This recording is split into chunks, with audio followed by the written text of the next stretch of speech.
और देहरादून से एक और बड़ी खबर मिल रही है। चुनाव घोषणा पत्र के लिए बीजेपी तैयारी कर चुकी है। जनता के सुझावों से घोषणा पत्र तैयार करेगी बीजेपी, ये ऐलान किया गया है। सभी जिलों में एलईडी रथ रवाना किए गए।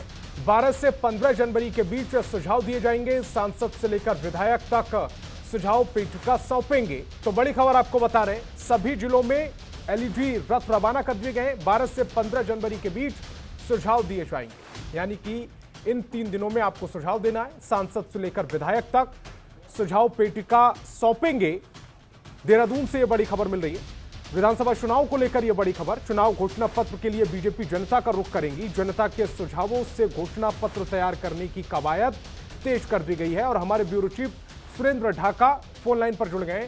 सुरेंद्र जी, एक नई पहल बीजेपी की तरफ से जनता से मैनिफेस्टो के लिए क्या मुद्दे होने चाहिए, चुनाव के लिए क्या उनके समस्याएं हैं, उसको लेकर मैनिफेस्टो तैयार किया जाएगा।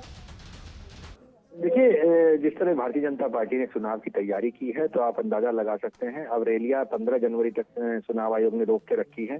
रैलियां नहीं होनी है और जो जनता से जो रूबरू होना है उसके लिए एलईडी रथ रवाना किए गए हैं। अब जो विकास कार्य भारतीय जनता पार्टी ने किए हैं और जो खामियां इस बार रही हैं उन खामियों को दूर करने के लिए और क्या अच्छा प्रदेश हित में हो सकता है उसको लेकर जनता की राय लेने की तैयारी भारतीय जनता पार्टी के नेताओं ने की है।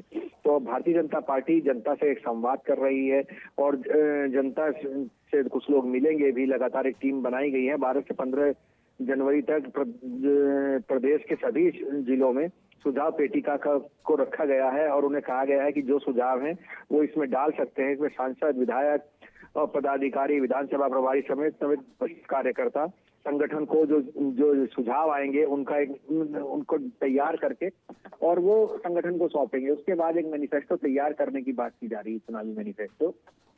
तो उसके बाद ये तैयार होगा। अभी 15 जनवरी तक आप लगाइए कि चुनावी मैनिफेस्टो की बात भारतीय जनता पार्टी कर रही है। कांग्रेस अपना मैनिफेस्टो तैयार कर रही है। कांग्रेस इससे पहले एज ले चुकी है संतोष, क्योंकि कांग्रेस ने लगभग 1 महीना पहले ही इस पर काम शुरू कर दिया था और वो बहुत जल्द मैनिफेस्टो लेकर मैदान में उतर सकती है। संतोष। सुरेंद्र जी, आप हमारे साथ बने रहिए, आगे भी आपसे अपडेट लेंगे। और देहरादून से एक और बड़ी खबर मिल रही है। यूकेडी जल्द जारी कर सकती है प्रत्याशियों की दूसरी लिस्ट। 15 जनवरी तक पार्टी करेगी दूसरी सूची जारी। पहली सूची में यूकेडी 16 प्रत्याशियों की घोषणा कर चुकी है। यूकेडी सभी 70 सीटों पर अलग चुनाव लड़ रही है।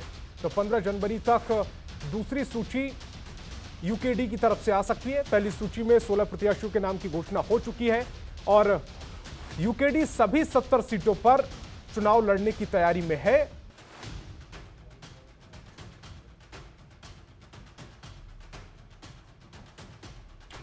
सुरेंद्र ढाका हमारे ब्यूरो चीफ ज्यादा जानकारी के साथ लगातार फोन लाइन पर बने हुए हैं। सुरेंद्र जी, यूकेडी 16 प्रत्याशियों के नाम की घोषणा कर चुकी है। दूसरी लिस्ट जल्दी आ सकती है। यूकेडी की तैयारियों की बात की जाए और प्रभाव की बात की जाए, क्योंकि वक्त के साथ यूकेडी उत्तराखंड में कमजोर होती चली गई है, इस बार उसका वर्चस्व कैसा नजर आ रहा है?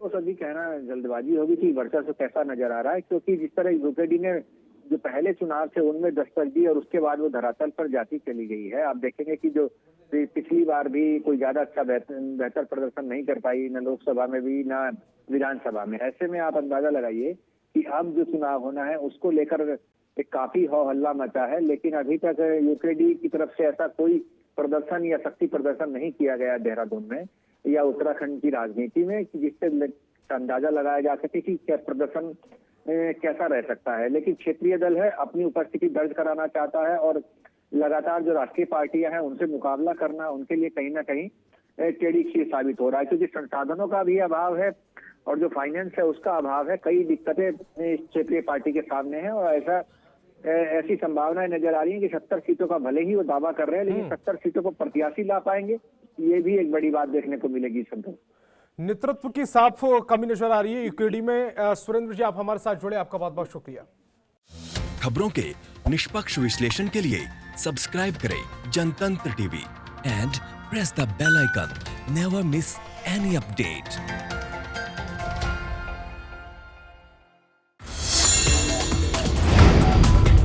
Download the Janatantra TV app, available on Google Play and App Store.